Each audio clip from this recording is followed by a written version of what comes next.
A comunidade Narrações Imersivas acaba de chegar. Torne-se membro e tenha acesso a todos os nossos livros, sem interrupções ou propagandas. E em formato de MP3, ouça diretamente da nossa plataforma no Hotmart. Por menos de uma Coca-Cola por mês, você assina nossa comunidade e apoia diretamente nosso trabalho. Não perca mais tempo e venha curtir mais uma forma de ouvir Narrações Imersivas. Link para assinar a comunidade na descrição ou no primeiro comentário fixado. Fique agora com mais um episódio imersivo.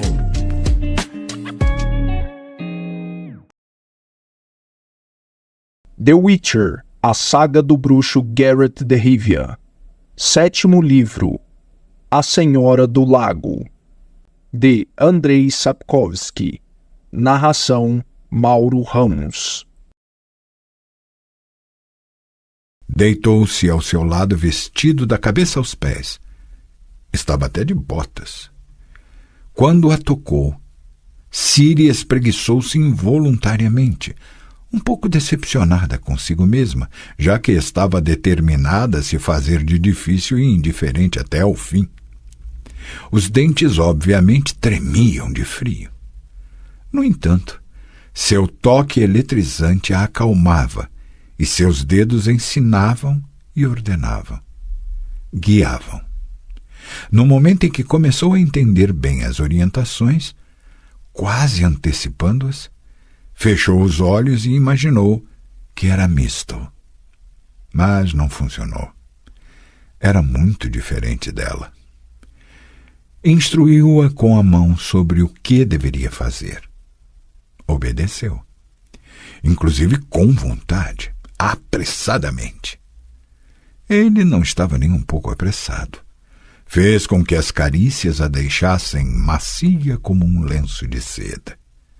Forçou-a a gemer, a morder o lábio. Provocou um espasmo violento que agitou convulsivamente todo o seu corpo. Mas ela não havia previsto seu comportamento subsequente. Levantou-se e foi embora. Deixou-a excitada, ofegante e trêmula. Nem sequer olhara para trás. O sangue subiu ao rosto e às têmporas de Ciri. Encolheu-se sobre as peles de Doninha e caiu num soluço. Soluçava de raiva, vergonha e humilhação. De manhã, encontrou Avalar no peristilo atrás do palácio, por entre a fileira de estátuas que, espantosamente, apresentavam crianças élficas em diversas poses, sobretudo lúdicas. Aquela junto da qual estava o elfo era especialmente interessante. Apresentava um menino com a cara contorcida de raiva, com os punhos fechados, sustentando-se sobre apenas uma perna. Ciri não conseguia parar de olhar para ela. Sentia uma torpe dor no abdômen. Só depois de ser pressionada por Avalar é que contou tudo, mas com rodeios e gaguejando. Avalar falou com seriedade quando Ciri terminou. Viu as fumaças de Salvin mais de 650 vezes. Acredite, Andorin, é muito, até para o povo dos amieiros. E o que eu tenho a ver com isso? Rosnou. Fiz um acordo. Vocês não aprenderam com os anões, seus parentes, o que é um contrato? Estou cumprindo. Entrego-me.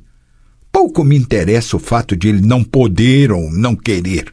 Pouco me interessa se se trata de uma impotência de idoso ou falta de atração. Talvez tenha nojo dos Doin. Talvez, à semelhança de Eredin, enxergue apenas uma pepita de ouro no meio do esterco. Espero. O rosto de Avalar incrivelmente mudou e contraiu-se. Espero que você não lhe tenha falado nada disso. Não falei, mas tive vontade de fazê-lo. Tenha cuidado. Você não sabe o que está arriscando. Tanto faz. Eu fiz um acordo, Ou vai ou racha. Ou vocês vão cumprir o acordo ou vamos anulá-lo e estarei livre. Tenha cuidado, Ziriael, repetiu apontando para a estátua do menino travesso. Não seja como este aqui. Tenha cuidado com tudo o que você diz. Procure entender. E, caso não entenda algo, sob nenhuma condição, permita-se agir impulsivamente. Seja paciente. Lembre-se de que o tempo não tem importância. Tem sim! Eu lhe pedi que não se comportasse como uma criança teimosa. Repito mais uma vez, tenha paciência com Alberon. É sua única chance de recuperar a liberdade. É mesmo? Quase gritou. Estou começando a duvidar. Estou começando a suspeitar de que você me enganou. Que todos vocês me enganaram. Eu lhe prometi. O rosto de Avalar estava tão morto como a pedra das estátuas, que voltaria para seu mundo. Dei minha palavra. Duvidar da palavra dada é uma ofensa muito séria para os Aenel. Para preveni-la, proponho terminar esta conversa. Queria afastar-se, mas ela barrou seu caminho. Seus olhos cor de água marinha semicerraram-se, e Ciri entendeu que lidava com um elfo muito, mas muito perigoso. Mas já era demasiado tarde para voltar atrás. Isto parece muito élfico, sibilou feito víbora. Ofender os outros e depois não permitir desforra. Tenha cuidado, andorinha. Escute, ergueu a cabeça presunçosamente. Seu rei dos amieiros não cumprirá a tarefa. Isso está mais do que claro. Não importa se o problema é ele ou eu. Não faz nenhuma diferença, nem tem importância. Mas eu quero cumprir o acordo e acabar com isso tudo. Então, que outro alguém faça em mim essa criança que é tão importante para vocês. Você nem sabe do que está falando. E, se o problema sou eu, não alterou o tom nem a expressão no rosto, significará que você errou, Avalar, atraindo a este mundo a pessoa equivocada. Você não sabe do que está falando, Ziriael. E se vocês todos, gritou, têm nojo de mim, então usem o método dos criadores de Bardotos. Só não me diga que não o conhece. Mostra-se uma égua a um garanhão. Logo em seguida, vedam-se seus olhos e coloca-se uma jumenta em seu lugar. Não fez questão nem de responder. Passou por ela rudemente e afastou-se, passando pela fileira de estátuas. E que tal você? Gritou. Se quiser, eu me entrego a você. O quê? Não vai se sacrificar? Pelo que vocês dizem, tem os olhos de Lara. Alcançou-a em 2 pulos. Suas mãos, feito cobras, estenderam-se em direção ao seu pescoço e apertaram-no como uma tenaz de aço. Ciri entendeu que, se ele quisesse, a enforcaria como um pintinho. Soltou-a. Inclinou-se e mirou de perto em seus olhos. Quem você é? Perguntou com uma calma impressionante. Para se atrever a profanar seu nome dessa maneira. Quem você é para se atrever a me insultar com uma esmola tão miserável? Ah, eu sei, eu vejo quem você é. Não é a filha de Lara, você é a filha de Cregenan, uma doina insensata, arrogante e egoísta, uma representante exemplar da raça que não entende nada, mas precisa arruinar e destruir tudo, corromper apenas por meio do toque, depreciar e desvirtuar apenas com pensamento. Seu ancestral roubou meu amor, tirou-a de mim, de forma egoísta e arrogante apropriou-se de Lara. Mas não deixarei que você, sua digna filha, tire de mim a memória dela. Virou-se. Ciri engoliu o choro. Avalar? Um olhar. Perdoe-me. Comportei-me de maneira insensata e abjeta. Perdoe-me. E se puder, esqueça. Aproximou-se dela e abraçou-a. Já esqueci, falou carinhosamente. Não voltemos mais a esse assunto. À noite, quando entrou nos aposentos reais, perfumada e penteada depois de tomar banho, Alberon Muirsetar estava sentado à mesa, debruçado sobre o tabuleiro de xadrez. Sem proferir nem sequer uma palavra, mandou que se sentasse na frente dele. Ganhou em 9 movimentos. Da segunda vez, ela jogava com as peças brancas e ele ganhou em 11 movimentos. Foi só então que ele levantou o olhar, seus incríveis olhos claros. Dispa-se, por favor. Era preciso reconhecer uma coisa.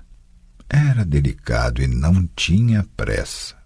Quando, como da outra vez, se levantou da cama e afastou-se sem dizer nada, Ciri o aceitou com uma tranquila resignação. Mas não conseguiu dormir até o amanhecer. E quando as janelas se iluminaram com a luz da alvorada e ela finalmente adormecera, teve um sonho muito estranho.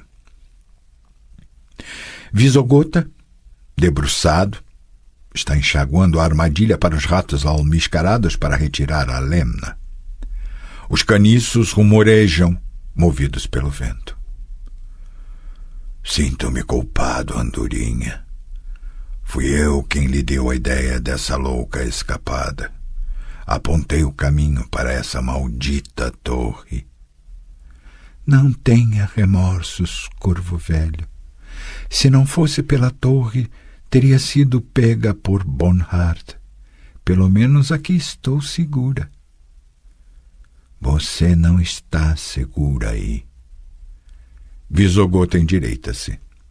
Atrás de suas costas, Ciri vê uma colina, escalvada e oval, que aparece por entre a grama como o dorso de um monstro espreitando numa armadilha.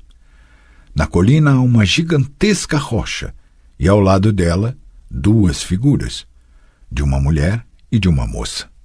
O vento sacode e embaraça o negro cabelo da mulher.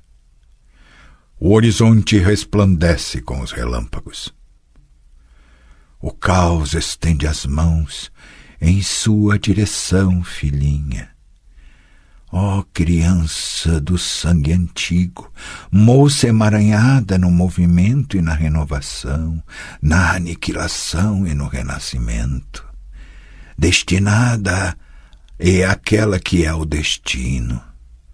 O caos estende as garras em sua direção de trás da porta fechada, mas ainda não sabe se você virará a ferramenta ou o obstáculo em seus planos. Não sabe se lhe caberá o papel de um grão de areia na engrenagem do relógio da fortuna. O caos tem medo de você, criança do destino, mas quer fazer com que você sinta medo. E é por isso que lhe envia sonhos. Visogota curva-se, limpando a armadilha para os ratos almiscarados. Ele está morto, Ciri pensa friamente. Será que isso significa que lá, no além, os mortos precisam limpar as armadilhas para os ratos almiscarados? Visogota endireita-se. Atrás de suas costas, o céu resplandece com incêndios. Milhares de cavaleiros galopam pela planície. São cavaleiros de capas vermelhas. Dearg Roadre. Ouça-me bem, andorinha. O sangue antigo que flui em suas veias lhe dará um grande poder. Você é a senhora do tempo e espaço. Você tem um grande poder. Não deixe que eles o tirem de você, nem que os criminosos e malfeitores o usem para fins ignóbeis. Defenda-se, fuja do alcance de suas ímpias mãos. É fácil falar. Cercaram-me aqui com uma barreira ou amarra mágica. Você é a senhora do tempo e espaço. Ninguém pode prendê-la. Visogota endireita-se. Atrás de suas costas há um planalto, uma planície rochosa, e sobre ela as carcaças de barcos naufragados. Dezenas deles. E um negro castelo à distância, ameaçador, com as dentuças ameias, erguendo-se sobre um lago serrano. Eles morrerão sem sua ajuda, andorinha. Só você pode salvá-los. Os lábios de Yennefer, cortados e machucados, mexem-se silenciosamente. O sangue jorra. Os olhos violeta brilham, ardem no magro rosto encolhido, enegrecido pelo sofrimento e encoberto por uma negra cabeleira suja e desgrenhada. Na cavidade do piso há uma poça fétida. Atazanas correm em sua volta. As paredes de pedra exalam um tremendo frio. As algemas geladas nos pulsos e tornozelos. As mãos e os dedos de Yennefer são uma massa de sangue coagulado. Mamãe, o que eles lhe fizeram? Escadas de mármore que levam para baixo. Há 3 lances de escadas. Vaes deriar aeb eijan. Algo termina.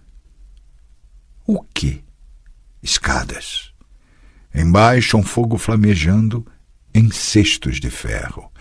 Gobelins em chamas.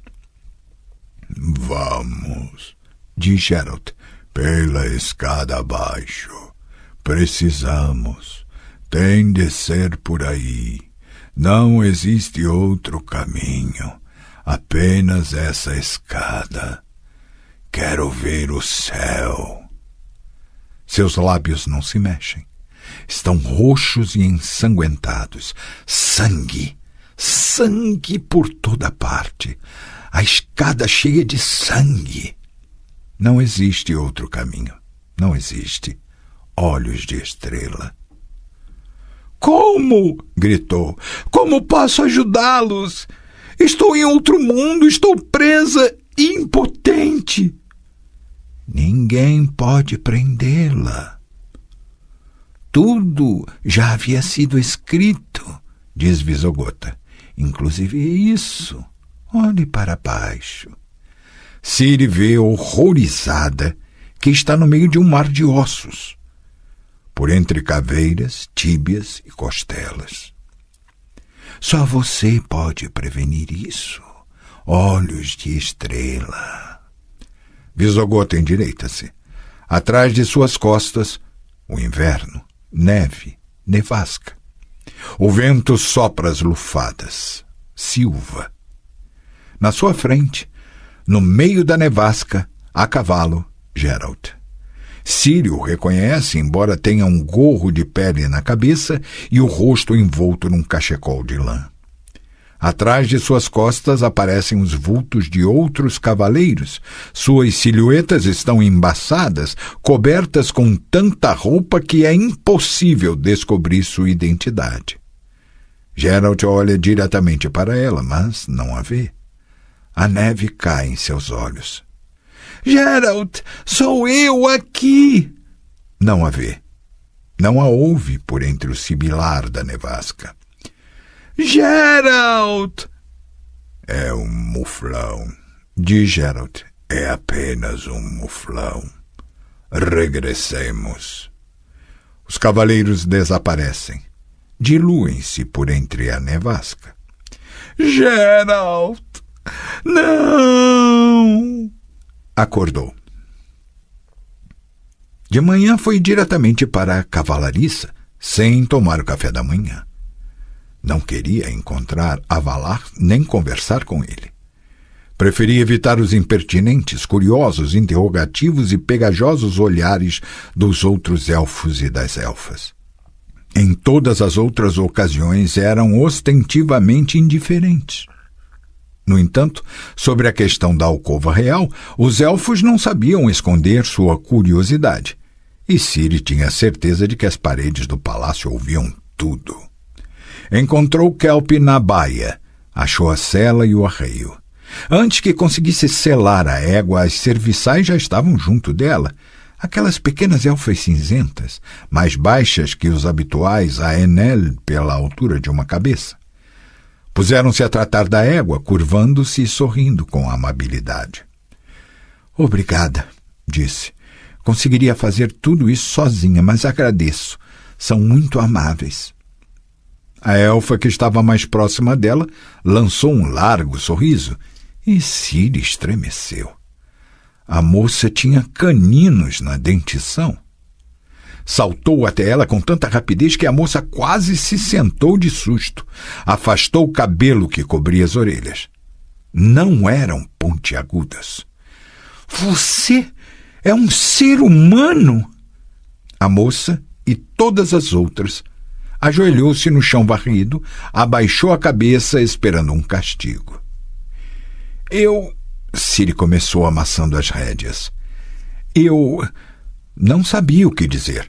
As moças permaneciam ajoelhadas. Os cavalos nas baias relinchavam agitados e batiam os cascos. Lá fora, já montada, troteando, ainda não conseguia raciocinar direito. Jovens humanas. Eram serviçais, mas isso não importava. O importante é que neste mundo existiam Doin. Humanos, corrigiu-se. Já penso como eles. Um forte relincho e um salto de Kelp tiraram-na de seus pensamentos. Ergueu a cabeça e viu Eredin. Estava montado em seu garanhão zaino, agora desprovido de seu demoníaco bucrânio e da maioria da restante parafernália de guerra. No entanto, ele próprio usava uma cota de malha debaixo da capa que reluzia em vários tons de vermelho. O garanhão cumprimentou-as, relinchando roucamente, sacudiu a cabeça e exibiu sua dentição amarela diante de Kelp. Ela, fiel ao princípio, de acordo com o qual se deveria tratar dos assuntos com o senhor e não com os serviçais, aproximou a dentadura da coxa do elfo. Ciri puxou as rédeas com força. Tenha cuidado, disse. Mantenha distância, minha égua não gosta de estranhos e é capaz de morder. Nessas que mordem, mirou-a de cima para baixo com um olhar hostil. Põe-se uma embocadura de ferro, para que o sangue escorra. É um excelente método para corrigir vícios, também no que se refere aos cavalos. Puxou as rédeas do garanhão com tanta força que o cavalo roncou, deu alguns passos para trás e a espuma escorreu de sua boca. Para que precisa dessa cota de malha? Dessa vez Ciri mirou o elfo de cima para baixo. Está preparando-se para a guerra? Pelo contrário, desejo a paz. Sua égua, além de ser rebelde, tem algumas virtudes? Por exemplo, aposta uma corrida comigo? Já que você quer, por que não? Levantou-se nos estribos. Vamos para lá, na direção daqueles cromeleques? Não, interrompeu. Ali não. Por quê?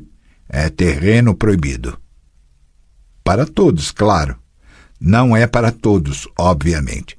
Sua companhia é demasiado valiosa, Andorinha, para que arrisquemos a possibilidade de sermos privados dela por você própria ou por outrem. Outrem? Você não estará pensando nos unicórnios? Não quero entediá-la com aquilo que penso, nem frustrá-la com o fato de não entender meus pensamentos. Não entendo. Sei que você não entende. A evolução não lhe proporcionou um cérebro com a quantidade de dobras suficiente para que pudesse entender. Olhe, se você quiser apostar uma corrida, que tal corrermos ao longo do rio, por ali, até a ponte de Pórfiro, a terceira no caminho. Depois passaremos a outra margem pela ponte, a seguir andaremos pela beira, rio abaixo, até a meta junto do riacho que converge para o rio. Está pronta? Sempre! Instigou o Garanhão aos gritos e o cavalo disparou feito furacão. Antes que Kelpie arrancasse, deixou-a longe para trás. Corria fazendo a terra tremer, mas não podia se igualar a Kelpie. Alcançou-o rapidamente, mesmo antes da ponte de Pórfiro. A ponte era estreita. Eredin gritou e o Garanhão, por incrível que parecesse, acelerou. Num instante Ciri percebeu do que se tratava. Não havia como os dois cavalos caberem na ponte. Um tinha de desacelerar. Ciri não tinha a menor intenção de frear. Encostou-se na crina da égua e Kelpie lançou-se para a frente feito uma flecha. Passou de raspão no estribo do elfo e entrou com ímpeto na ponte. Eredin berrou, Garanhão empinou-se e atirou o flanco contra a estátua de alabastro, derrubou-a do pedestal, partindo-a em fanicos. Ciri atravessou a ponte a galope, cacarejando risadas demoníacas, sem olhar para trás. Desmontou só depois de chegar ao riacho e ficou aguardando. Eredin veio após um momento, a passo calmo, sorridente e tranquilo. Parabéns, falou brevemente ao descer do cavalo, tanto para a égua como para a amazona. Bufou com indiferença, embora estivesse cheia de orgulho, feito um pavão. Hã? Então você já desistiu da ideia de nos infligir com uma cruenta embocadura? Só se permitirem, sorriu Eredin de forma ambígua. Há éguas que gostam de carícias intensas. Ainda há pouco olhou para ele presunçosamente. Você me igualou ao esterco, e agora já estamos falando sobre carícias? Aproximou-se de Kelpie, acariciou e tateou seu pescoço, balançando a cabeça ao averiguar que estava seca. Kelpie puxou a cabeça e relinchou prolongadamente. Se ele me tapear, pensou, vai se arrepender. Acompanhe-me. Ao longo do riacho que adentrava o rio e descia de uma íngreme encosta densamente arborizada, havia uma escada ascendente feita de bloques de arenito coberto de musgo. As escadas eram antigas, rachadas, gretadas pelas raízes das árvores. Ascendiam serpenteando, de vez em quando cortando o riacho com uma ponte. Em volta havia uma floresta, uma selva, cheia de velhos freixos e carpinos, teixos, bordos e carvalhos, eriçada na parte inferior com uma mata abundante em aveleiras, tamarizes e groselheiras. Cheirava a absinto, sálvia, urtiga, pedras molhadas, primavera e mofo. Ciri andava em silêncio, sem pressa, controlando a respiração. Controlava também a ansiedade. Não tinha a menor ideia do que Eredin queria dela, mas não estava com bons pressentimentos.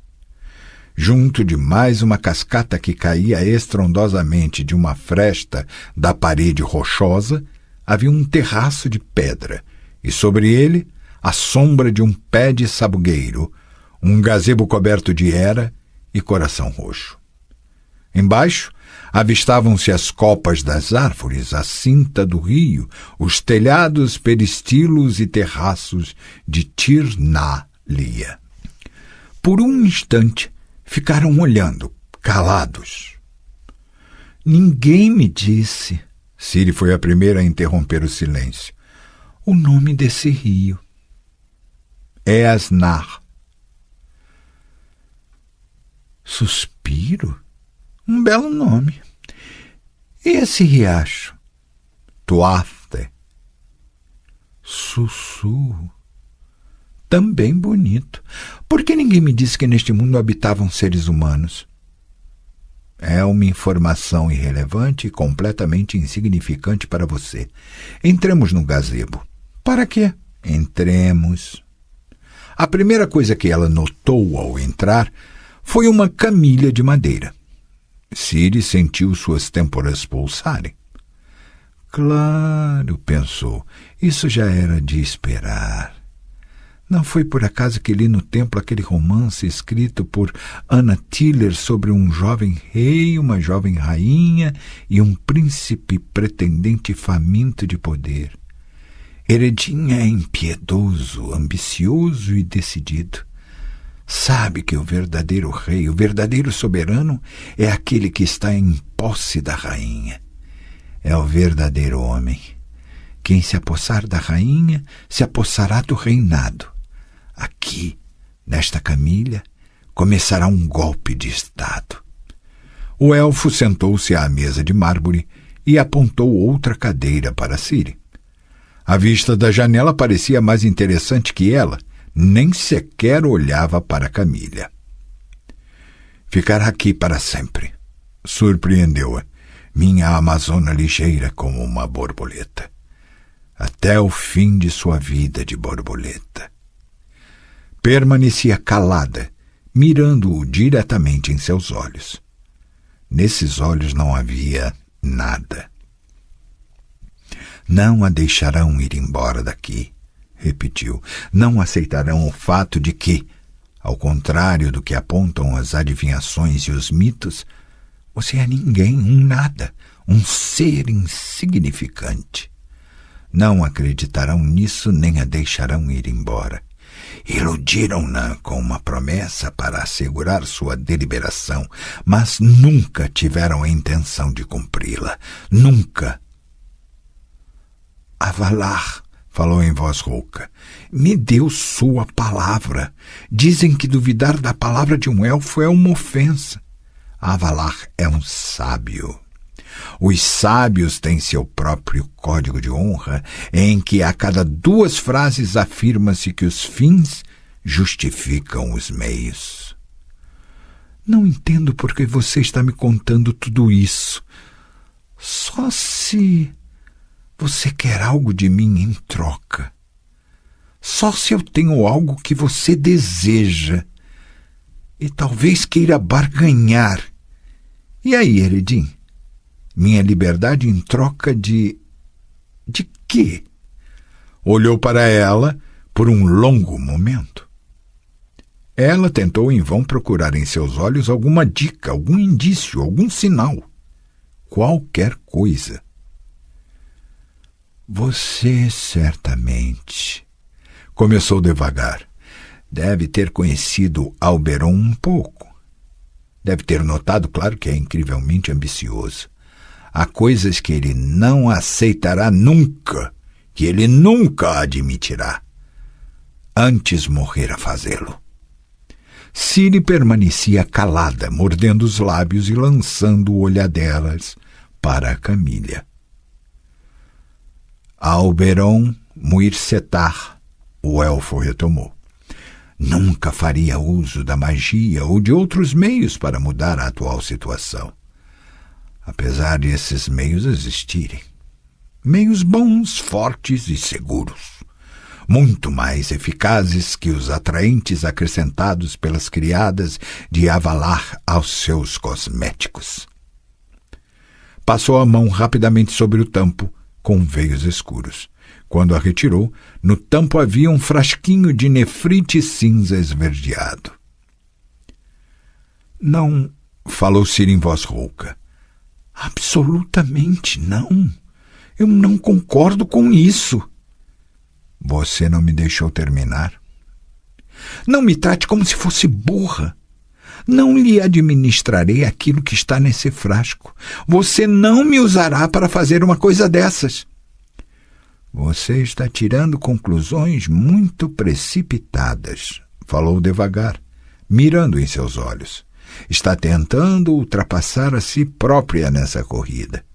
E algo assim sempre termina em queda. Uma queda muito dolorosa.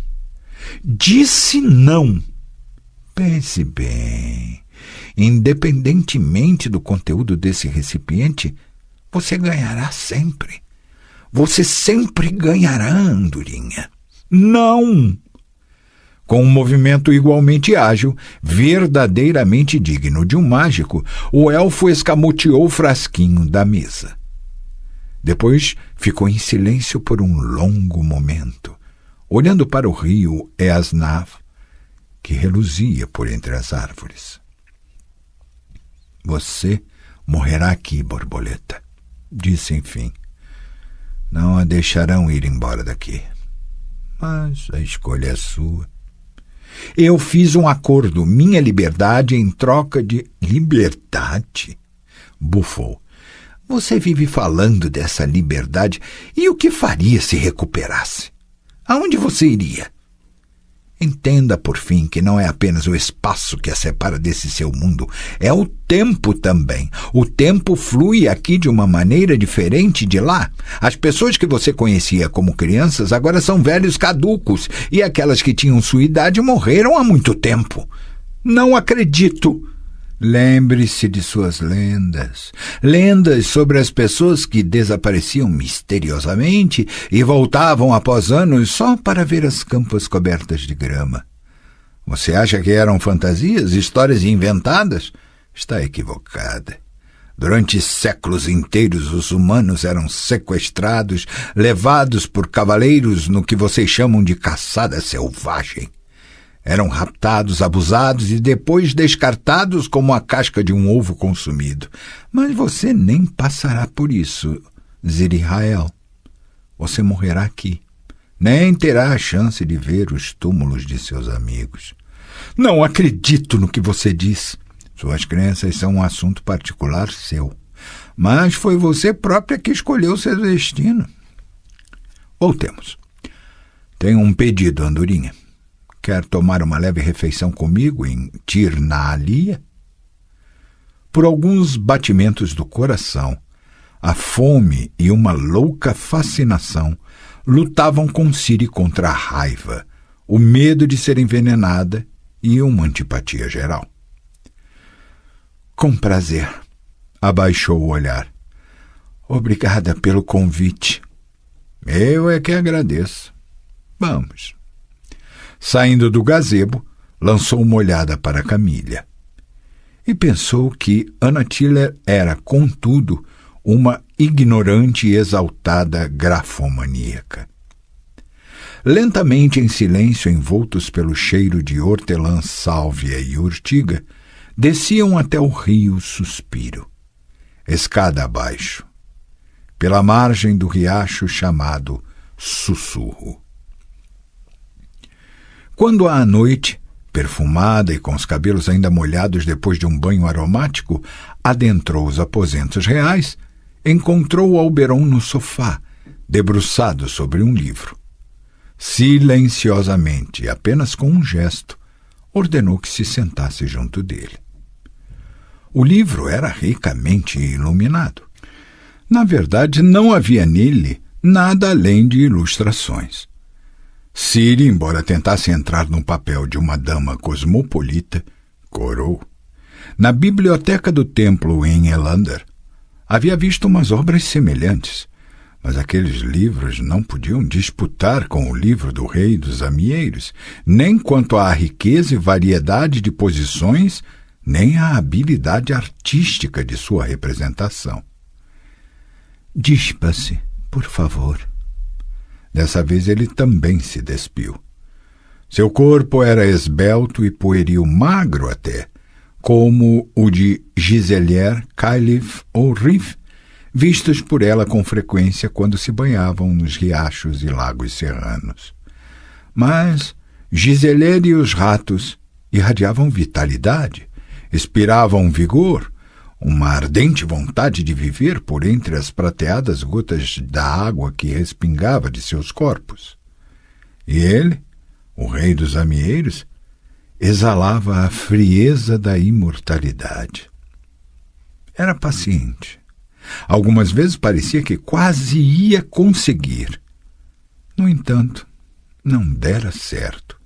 Ciri estava zangada consigo mesma, convencida de que a culpa era sua por falta de conhecimento e experiência que a paralisava. Ele percebeu isso e acalmou-a, como sempre, com efeito. E ela dormira em seus braços. Mas, de manhã, ele não estava ao seu lado. Na noite seguinte, pela primeira vez, o rei dos amieiros demonstrou impaciência. Encontrou-o debruçado sobre a mesa em que havia um espelho emoldurado em âmbar. O espelho estava coberto com um pó branco. Está começando, pensou. Oberon juntou o fistec com uma pequena faca e distribuiu em forma de 2 tiras. Pegou da mesa um canudo de prata e inspirou o narcótico pelo nariz, primeiro pela narina esquerda, depois pela direita. Seus olhos, normalmente brilhosos, pareciam ter apagado e embaçado um pouco. Lacrimejaram. Ciri logo percebeu que essa não fora a primeira dose. Formou mais 2 tiras no espelho e convidou-a com um gesto, entregando-lhe o canudo. Não tenho nada a perder, pensou. Facilitará as coisas. O narcótico era extremamente forte. Dentro de um instante, os 2 estavam sentados na cama, abraçados, e olhavam para a lua com os olhos lacrimejando. Ciri espirrou. É uma noite exortadora, disse, esfregando o nariz com a manga da blusa de seda. Encantadora, ele corrigiu, esfregando o olho. É Enseas, não Enleas. Precisa melhorar a pronúncia. Melhorarei. Dispa-se. No início parecia que daria certo, que o narcótico tivera sobre ele o mesmo efeito estimulante. Quanto a ela, o narcótico fez com que ficasse ativa e tomasse a iniciativa. Até sussurrar em seu ouvido um par de palavras altamente indecentes em seu entender. Parecia ter funcionado um pouco, pois o efeito era tangível. E, em certo momento, Ciri tinha certeza de que ele já estava quase prestes. Mas não estava. Pelo menos não por completo. E foi então que ele ficou impaciente. Levantou-se e cobriu os magros ombros com um casaco de pele de Marta. Ficou assim, virado de costas, olhando fixamente para a janela e a lua. Ciri sentou-se abraçando os joelhos. Estava decepcionada e zangada, e, ao mesmo tempo, sentia uma estranha melancolia. De certo, era o efeito do poderoso fistec. Isso tudo é minha culpa, balbuciou. Eu sei que esta cicatriz me enfeia. Eu sei o que você vê quando me olha. Sobrou muito pouco de elfo em mim. Uma pepita de ouro numa pilha de esterco. Virou-se bruscamente. Você é extremamente humilde, falou devagar. Eu diria antes, uma pérola no meio de uma pocilga. Um brilhante no dedo de um cadáver putrefato. Pode inventar outras comparações para treinar a língua. Amanhã verificarei seu conhecimento, pequena Doina. Um ser humano em que não sobrou nada. Absolutamente nada de uma elfa. Foi até a mesa, pegou o canudo, debruçou-se sobre o espelho. Sentada, Ciri parecia petrificada. Sentiu-se como se alguém tivesse cuspido nela. Não venho até você por amor, esbravejou enraivecida. Estou presa, submetida a chantagens, você sabe bem disso. Mas eu concordei, estou fazendo-o para... Para quem? Interrompeu impetuosamente, de uma maneira estranha para um elfo. Para mim? Para os Aen Seidr presos em seu mundo? Ah, garota burra! Você está fazendo isso para você mesma. Vem aqui por você mesma. E em vão tenta entregar-se a mim, já que é essa a sua única esperança, a última salvação. E eu lhe digo mais, reze. Reze intensamente a seus ídolos humanos, divindades ou totens, pois serei eu ou Avalar com seu laboratório. Acredite, você não gostaria de ser forçada a ir para seu laboratório e conhecer a alternativa. Tanto faz, disse surdamente, encolhendo-se na cama. Concordo em fazer qualquer coisa só para recuperar a liberdade, para finalmente poder me livrar de vocês, ir embora daqui, voltar para meu mundo, para meus amigos. Seus amigos, debochou. Aqui estão os seus amigos. Virou-se subitamente e arremessou em sua direção o espelho polvilhado com um fistec. Aqui estão seus amigos, repetiu. Pode olhar. Saiu agitando as abas do casaco de pele. Inicialmente via apenas seu próprio reflexo embaçado no espelho sujo, mas quase instantaneamente o espelho clareou. Adquiriu um aspecto leitoso, encheu-se de fumaça, e depois surgiu a imagem. Yennefer suspensa num abismo, estirada com os braços erguidos. As mangas de seu vestido parecem asas abertas de um pássaro. Seus cabelos ondeiam, pequenos peixes passam por meio deles. Cardumes inteiros de peixinhos cintilantes e vivazes. Alguns já mordiscam as bochechas e os olhos da feiticeira. Nos pés de Yennefer há uma corda atada que desce até o fundo do lago, e na ponta da corda, entranhada no lodo e na elódea, há uma cesta cheia de pedras. Em cima, no alto, brilha e reluz a superfície das águas. O vestido de Yennefer ondeia no mesmo ritmo que as algas. Uma fumaça cobre a superfície do espelho, suja com o fistec.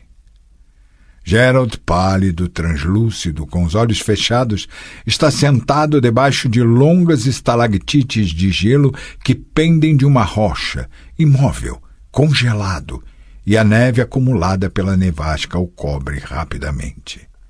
Seus cabelos brancos já são vagens brancas de gelo.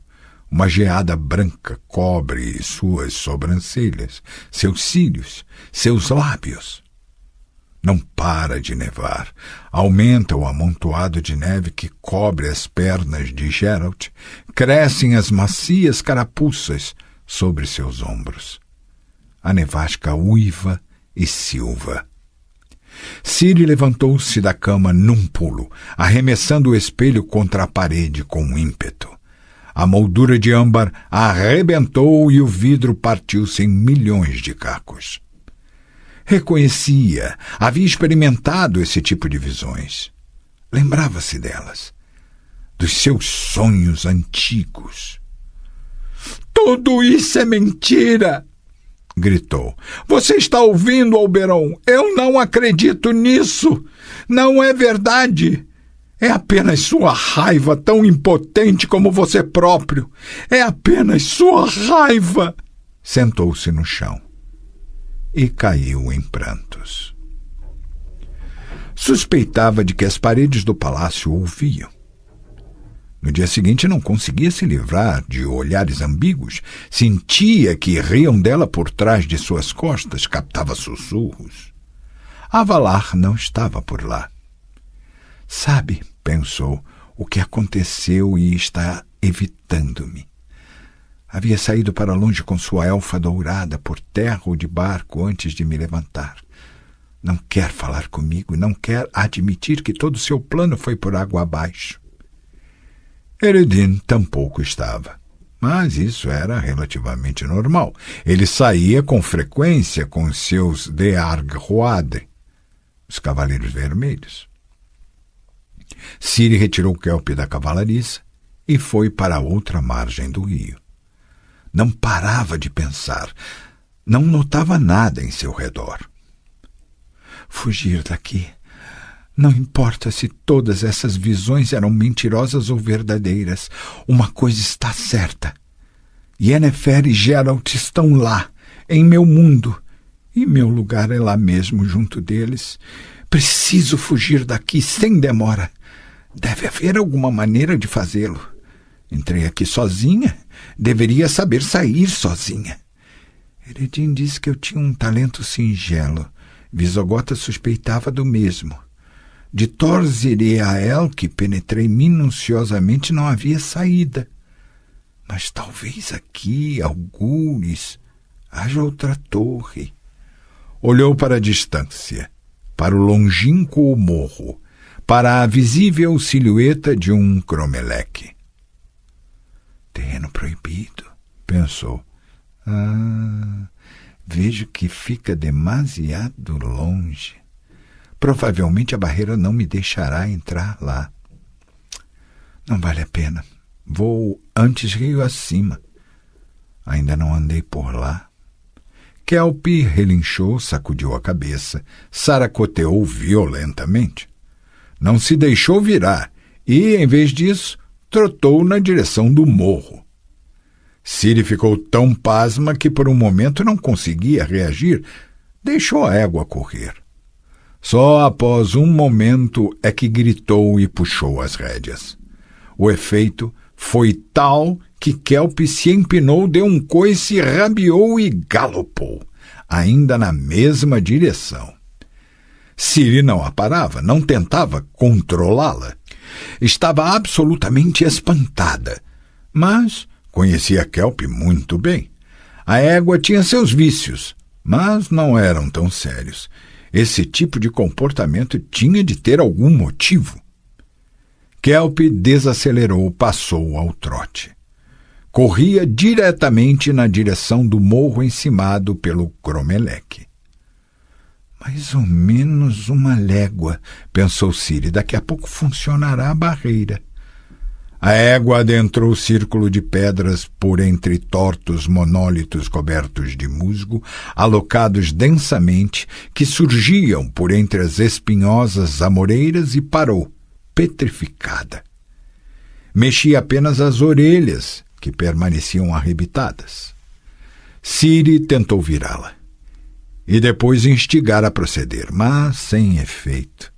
Se não fosse pelas veias que pulsavam no quente pescoço, juraria que montava uma estátua e não um cavalo. Subitamente, algo tocou em suas costas. Algo afiado, algo que perfurou a vestimenta, picando-a e causando dor. Não conseguiu virar a tempo.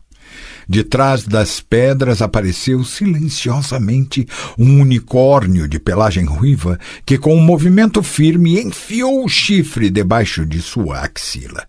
Com força, sentiu um fio de sangue escorrer pelo seu flanco. Do outro lado surgiu mais um unicórnio.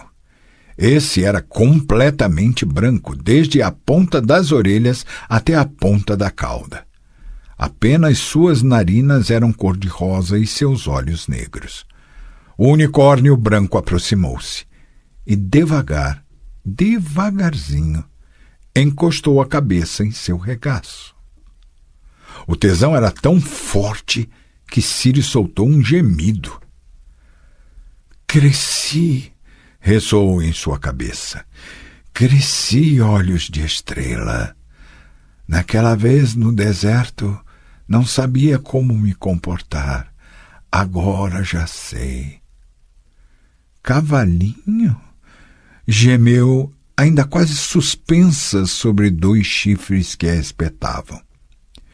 Meu nome é Ihuarraquax. Você se lembra de mim, olhos de estrela? Você se lembra como tratou de mim? Como me salvou? Recuou, virou-se. Viu a marca da cicatriz em sua perna. Reconheceu. Lembrou-se. Cavalinho, é você. Mas sua pelagem era diferente. Cresci. Na cabeça uma repentina confusão, sussurros, vozes, gritos, rencho. Os chifres recuaram. Viu que o segundo unicórnio, aquele de trás de suas costas, era um tordilho arroxeado. Os mais velhos estão conhecendo-a. Estão conhecendo-a por meu intermédio. Em questão de instantes, poderão conversar por si sós. Eles próprios lhe dirão o que querem de você. A cacofonia na cabeça de Ciri explodiu numa algazarra selvagem e quase imediatamente se acalmou. Fluiu num fio de pensamentos claros e compreensíveis. Queremos ajudá-la em sua fuga, olhos de estrela. Permaneci em silêncio, embora seu coração batesse com força no peito. Onde está a louca alegria? Onde estão os agradecimentos? E como, de repente, perguntou de forma truculenta, surgiu essa vontade tão grande para me ajudar? Vocês me amam tanto assim? Nós não a amamos nem um pouco. Mas este não é seu mundo. Não é um lugar para você. Não pode ficar aqui. Não queremos que fique aqui. Cerrou os dentes. Embora estivesse ansiosa pela ideia, acenou com a cabeça num gesto de negação. O cavalinho, Ihuahaquax, arrebitou as orelhas, ciscou a terra com o casco e grelou-a com seus olhos negros. O unicórnio ruivo bateu o casco com tanta força que a terra tremeu, girou o chifre num gesto ameaçador. Resfolegou com raiva. E Ciri entendeu. Você não confia em nós. Não confio, admitiu com frieza. Todos aqui estão jogando seu jogo e eu, inconsciente, acabo sendo usada. Por que devo confiar logo em vocês? Obviamente não existe amizade entre vocês e os elfos. Vi com meus próprios olhos lá na estepe que quase chegaram a um embate. Posso simplesmente supor que querem me usar para mexer com os elfos. Eu também não simpatizo muito com eles, pois me prenderam aqui e me forçam a fazer algo que não quero. Mas não deixarei que ninguém se aproveite de mim. O ruivo sacudiu a cabeça. Seu chifre novamente executou o gesto ameaçador. O roxo relinchou. O crânio de Ciri foi tomado por um estrondo e o pensamento que captou não era nada agradável. Ah!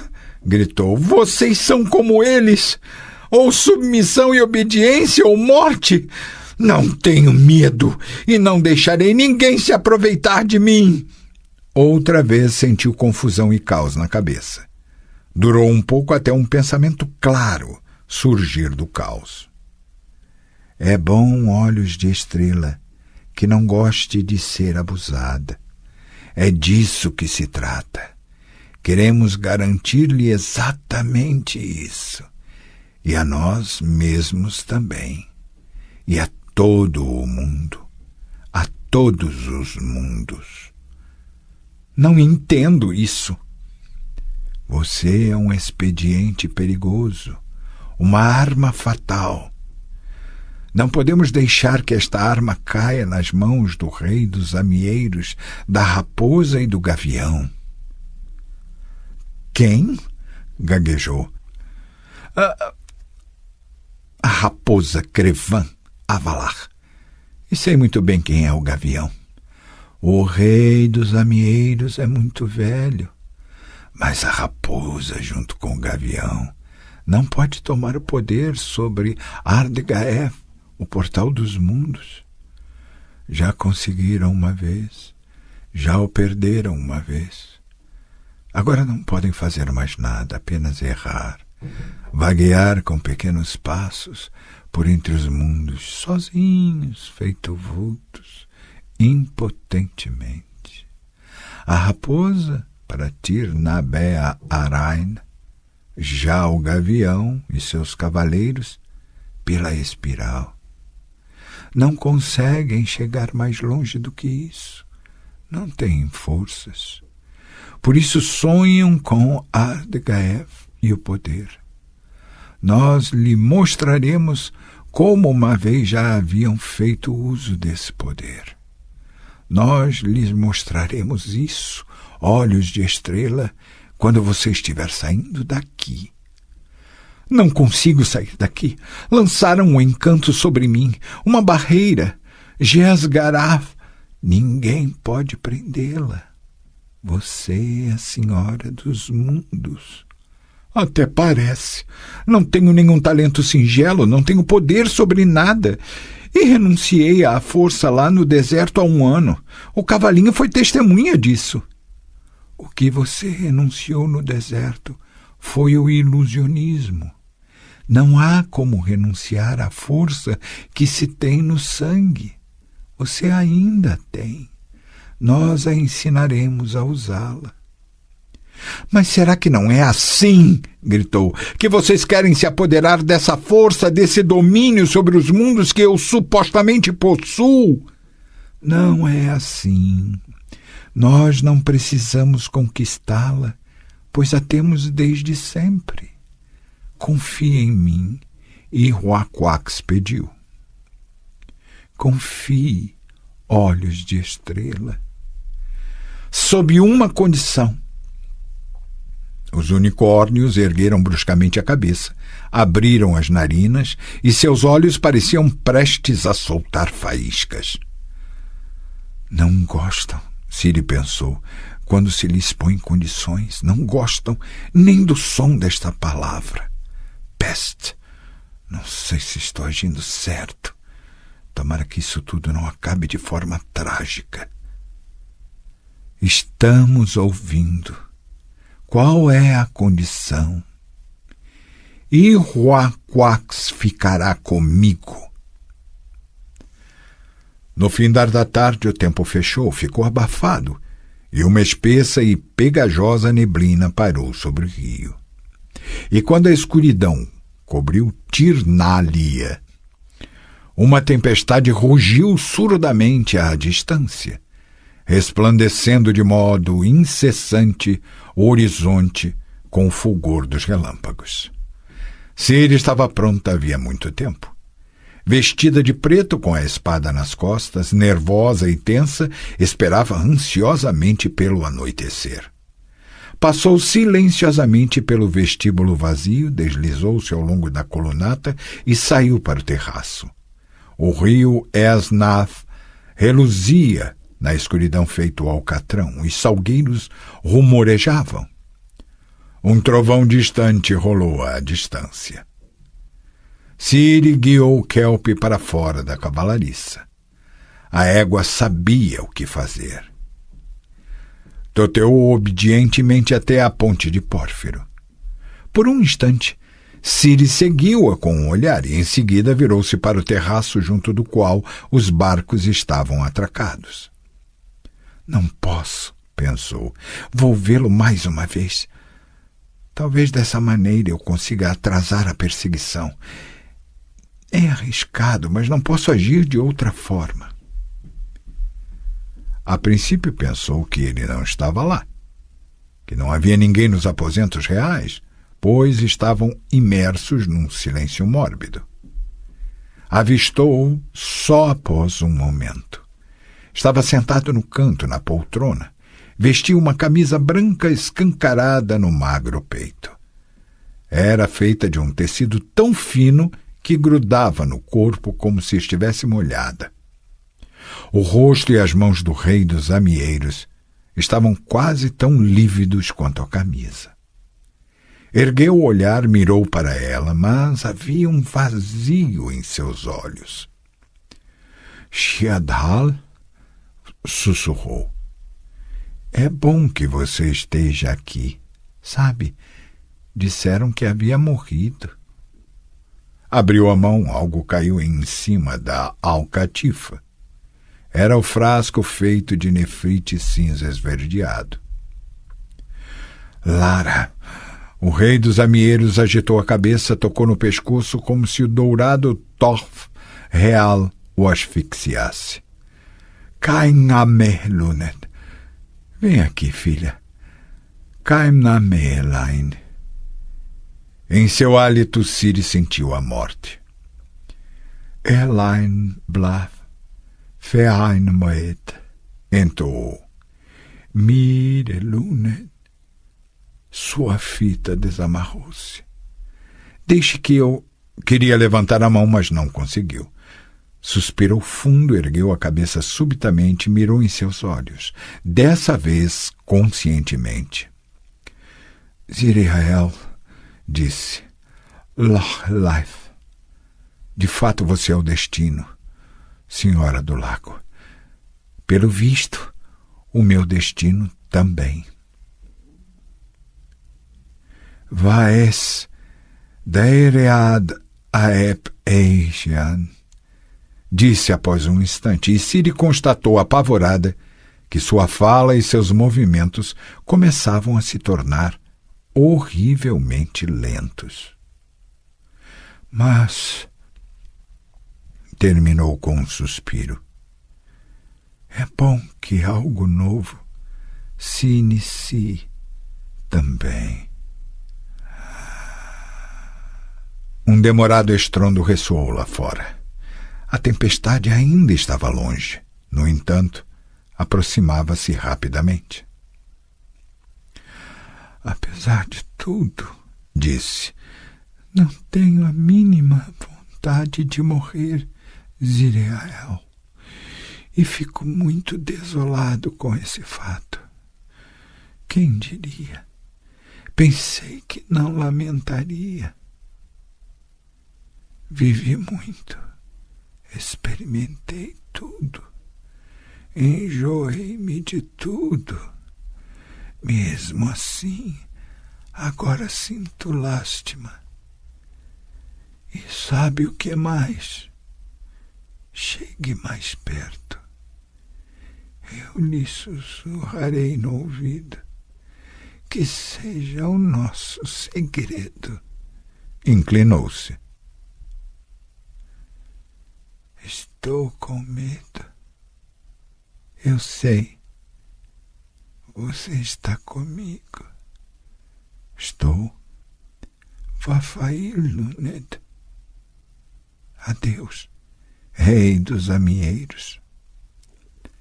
Permaneceu sentada ao seu lado, segurando sua mão, até que silenciasse por completo e se apagasse sua delicada respiração. Não enxugou as lágrimas. Deixou que corressem em seu rosto. A tempestade se aproximava. O horizonte fulgurava, iluminado pelos relâmpagos. Desceu correndo pelas escadas de mármore para o terraço com a colunata, junto do qual balançavam os barcos atracados. Desamarrou o da ponta, que havia escolhido ainda ao entardecer. Afastou-se do terraço com a ajuda de uma longa vara de mogno que desmontou precavidamente do cortinado, pois duvidava de que o barco fosse lhe obedecer da mesma forma que a Avalar. O barco deslizava silenciosamente pela correnteza. Tir-na-Alia estava taciturna e escura. Apenas as estátuas nos terraços despediam-se, acompanhando-a com seu olhar morto. Ciri contava as pontes. O céu sobre a floresta iluminou-se com o clarão de um relâmpago. Após algum tempo, o trovão rugiu demoradamente. A terceira ponte. Algo deslizou por lá silenciosa e agilmente como uma enorme ratazana negra. O barco balançou quando saltou sobre a proa.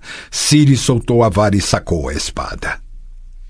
Você insiste mesmo em querer nos privar de sua companhia? Eredinbrear Glass silvou. Também sacou a espada. No curto clarão do relâmpago, ela conseguiu ver a arma. A lâmina era de um único gume, levemente recurvada, com o fio reluzente e infalivelmente afiado, o punho longo e o guarda-mão em forma de uma redonda placa crivada. À primeira vista, era claro que o elfo sabia manejar essa espada. Balançou o barco inesperadamente, pressionando a perna com força contra o bordo. Ciri balanceou agilmente e equilibrou o barco, inclinando-se com força. Logo em seguida tentou executar o mesmo truque, pulando sobre o bordo com as duas pernas. Eredin vacilou, mas manteve o equilíbrio, e lançou-se contra ela com a espada. Ela rebateu o golpe, cobriu-se instintivamente, pois não via quase nada. Revidou com um rápido corte executado de baixo. Eredin aparou e golpeou, mas Ciri rebateu. Uma chuva de faíscas caía das espadas como se fossem pederneiras. Balançou o barco mais uma vez, com força, quase fazendo com que ele virasse. Ciri dançou, balanceando com os braços estendidos. Recuou para a proa, abaixou a espada. Onde você aprendeu isso, Andorinha? Ficará surpreso. Duvido. Você própria descobriu que conseguiria ultrapassar a barreira navegando pelo rio ou alguém lhe revelou isso? Não importa. Importa sim, e determinaremos isso. Existem métodos para fazê-lo. E agora largue a espada, regressaremos. Até parece que vou lhe obedecer. Regressaremos, Iriael. Alberon está à sua espera. Hoje à noite garanto estará repleto de energia e vigor. Até parece, repetiu. Exagerou na dose do remédio revigorante, aquele que você lhe deu. Ou será que não era um revigorante? Do que você está falando? Ele morreu. Recuperou-se rapidamente do espanto e, de repente, procedeu ao ataque, balançando o barco. Enquanto se equilibravam, trocaram alguns cortes raivosos, cujo sonoro estridor se propagava pela água. Um relâmpago iluminou a noite. Uma ponte passou sobre suas cabeças. Uma das últimas pontes de Tir-na-Alia. A última, talvez. Você certamente entende, Andorinha, disse em voz rouca, que apenas procura adiar o inevitável. Eu não posso deixar que parta daqui. Por quê? Alberon morreu, e eu sou um ninguém, não tenho nenhuma importância. Você próprio disse isso. Porque essa é a verdade, ergueu a espada. Você não tem nenhuma importância. Ora, é apenas uma pequena traça que pode ser esmagada entre os dedos e reduzida a um pó cintilante. Mas se deixar pode também fazer um furo num tecido valioso. Ora, é um minúsculo grão de pimenta, mas se mastigado por descuido pode estragar a iguaria mais fina, forçará a cuspi-la em vez de saboreá-la. É o que você é, um nada irritante. Um relâmpago. No clarão que ocasionou, Ciri viu aquilo que queria ver. O elfo ergueu a espada e lançou um ataque ao saltar em cima do banco do barco. Sua vantagem era a altura. Não havia como não ganhar o próximo embate. Não deveria ter levantado sua arma contra mim, Zirael. Mas agora já é tarde demais. Não lhe perdoarei isso, não a matarei, não. Mas algumas semanas na cama, toda bandada certamente lhe farão bem. Espere. Primeiro quero lhe dizer algo. Revelar um segredo. E o que você pode me dizer? Bufou. Que segredo que eu não saiba você pode me revelar? Que verdade é que você pode me desvelar? O fato de que você não caberá debaixo da ponte. Não teve tempo de reagir. Bateu com o ocipício contra a ponte, caiu para a frente, desequilibrando-se por completo. Ciri podia simplesmente empurrá-lo para fora do barco, mas tinha medo de não ser o suficiente, de não desistir da perseguição. Além disso, foi ele, de forma premeditada ou não, quem matou o rei dos amieiros, e por isso merecia sentir dor. Executou um rápido corte na coxa, logo embaixo da cota de malha. Nem sequer gritou. Caiu para fora do barco e mergulhou na água que, num instante, o engoliu. Virou-se, permaneceu olhando. Demorou muito para subir para a superfície e arrastar-se para as escadas de mármore que desciam até o rio. Ficou prostrado, imóvel, com a água e o sangue escorrendo pelo corpo. Vão lhe fazer bem, murmurou, algumas semanas na cama, bandado. Pegou sua vara, impeliu com força. O rio Esnaf estava cada vez mais impetuoso. O barco deslizava cada vez mais rápido. Em pouco tempo deixara para trás as últimas edificações de Tir-na-Alia. Não voltou seu olhar. Primeiro, tudo ficou muito escuro, pois o barco adentrou uma floresta antiga. Navegava por entre árvores cujos galhos se enlaçavam por cima da correnteza do rio, formando uma abóbada. Depois clareou, a floresta acabou, e em ambas as margens havia mata ciliar composta de amieiros, caniçais e bunhos. No rio, até então limpo, surgiam moitas, algas flutuantes e troncos de árvores. Quando o céu resplandecia com os relâmpagos, via círculos na superfície da água. Quando estrondeava um trovão, ouvia o chapinhar dos peixes assustados. Algo agitava e respingava a água constantemente. Estalava a língua e balbuciava. Algumas vezes, não muito longe do barco, viu grandes olhos fosforescentes. Outras vezes o barco estremecia, tendo-se chocado contra algo enorme e vivo. Nem tudo aqui era agradável. Para os inexperientes, esse mundo significava a morte. Repetia no pensamento as palavras de Eredin. A correnteza alargou-se significativamente, transbordando em toda a sua extensão. Apareceram ilhas e braços do rio. Deixava o barco navegar à sorte por onde a correnteza a carregasse. Mas começou a ficar com medo. O que aconteceria se errasse e navegasse pelo braço errado? Mal pensou e do junco na margem ouviu o rinchar de kelp e um forte sinal mental do unicórnio.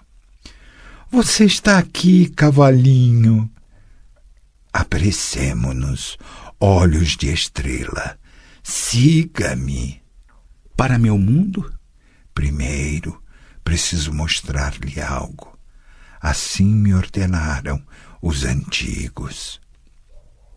Seguiram primeiro por uma floresta, depois pela estepe, cortada densamente por barrancos e vossorocas. Reluziam os relâmpagos, retumbavam os trovões. A tempestade estava cada vez mais perto. O vento se agitava. O unicórnio guiou Ciri para uma das vossorocas. É aqui. O que há aqui? Desmonte e veja. Obedeceu. O solo era irregular, tropeçou. Algo trincou e desabou sob seus pés. Um relâmpago resplandeceu e Ciri soltou um grito surdo. Estava no meio de um mar de ossos. A arenosa encosta da vossoroca desabara, provavelmente erosada pelos aguaceiros, e deixou descoberto aquilo que escondia.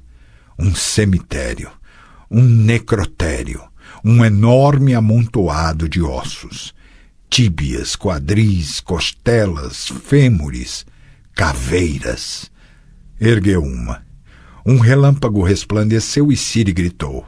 Entendeu de quem eram os restos mortais que ali jaziam. A caveira que exibia os rastros de um golpe de lâmina tinha caninos na dentição. Agora você entende, ressoou em sua cabeça. Agora você sabe. É a obra do Zaenel, do rei dos amieiros, da raposa, do gavião. Este mundo não lhes pertencia, apenas virou seu mundo. Quando conquistaram, quando abriram Ardgaef, depois de nos enganar e usar da mesma maneira que tentaram enganar e usá-la agora. Ciri arremessou a caveira contra o chão. Canalhas! Gritou na noite. Assassinos! Um trovão rolou pelo céu, produzindo um estrondo. E Huarraquax relinchou intensamente, em tom de alerta. Entendeu. Montou Kelp num salto e, aos gritos, instigou-a ao galope. Uma perseguição seguia seus rastros. Isso já havia acontecido uma vez, pensou, engolindo o vento ao galope. Isso já havia acontecido. Esta corrida selvagem na escuridão, no meio da noite cheia de espantalhos, fantasmas e espectros. Ande, Kelpie! Um galope alucinado. Os olhos lacrimejam por causa da velocidade. Um relâmpago corta o céu ao meio. No resplandecer, Ciri vê amieiros dos dois lados do caminho. Por todas as partes, as retorcidas árvores estendem seus longos braços nodosos dos galhos, abrem as negras bocarras dos ocos, preferem ameaças e xingamentos contra ela. O rincho de Kelpie torna-se cada vez mais intenso, corre com tanta rapidez que seus cascos parecem apenas acariciar o solo. Ciri encosta no pescoço da égua, não só para diminuir a resistência do ar, mas também para fugir dos galhos dos amieiros que querem derrubá-la ou tirá-la da sela. Os galhos fustigam, açoitam, zurzem, tentam se prender na roupa e no cabelo. Os troncos retorcidos agitam-se, as bocarras dos ocos abrem-se, minazes, estrilando. Kelpie relincha desatinadamente. O unicórnio responde com um rincho. É uma mancha alva na escuridão, indica o caminho. Corra, olhos de estrela, corra com todas as forças. Há cada vez mais amieiros. É cada vez mais difícil evitar seus galhos. Dentro de pouco, barrarão todo o caminho. Atrás, um grito. O som da perseguição. Ihuarraquax relincha. Ciri recebe seu sinal. Entende o significado. Encosta com força no pescoço de Kelpie. Não precisa apressá-la. A égua, perseguida pelo medo, corre num galope suicida. Outro sinal do unicórnio, ainda mais nítido, penetra o cérebro. É um comando, aliás, uma ordem. Salte, olhos de estrela. Precisa saltar para outro tempo, outro espaço. Ciri não entende, mas procura entender. Esforça-se para entender, concentra-se com tanta força que o sangue rumoreja e pulsa em seus ouvidos. Um relâmpago. Em seguida, uma súbita escuridão. Uma escuridão macia e negra, negra em seu negrume que nada consegue iluminar. Um rumor nos ouvidos. O vento na cara, um vento fresco, gotas de chuva, o cheiro de pinheiro nas narinas. Kelpie agita-se, resfolega, bate os cascos. Seu pescoço está molhado e quente. Um relâmpago. Logo após, um trovão. Na luz, Ciri vê Ihuarraquax sacudindo a cabeça e o chifre, ciscando intensamente o chão com o casco. Cavalinho? Estou aqui, olhos de estrela. O céu está estrelado, cheio de constelações. O dragão, a dama do inverno, 7 cabras, o jarro, e quase no alto do horizonte, o olho.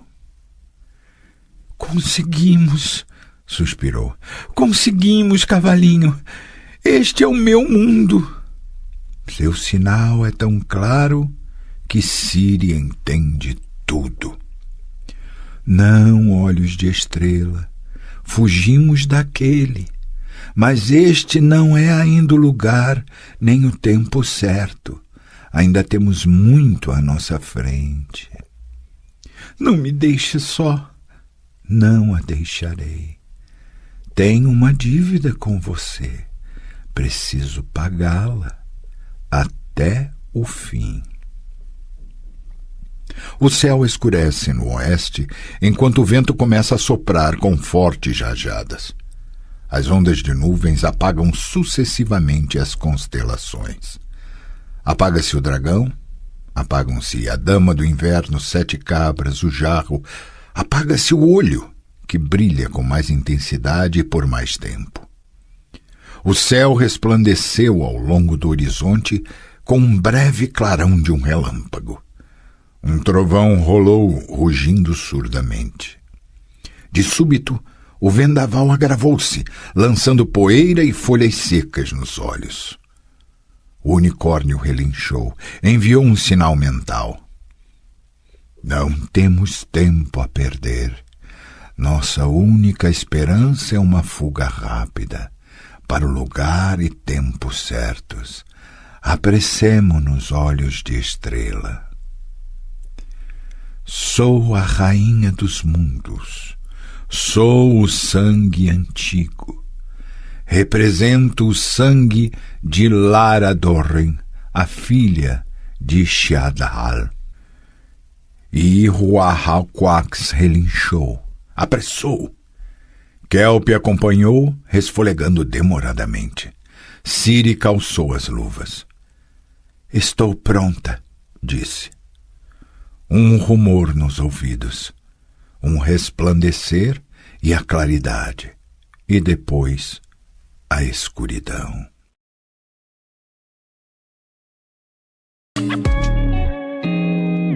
O canal Narrações Imersivas agradece por ter ouvido mais um episódio conosco.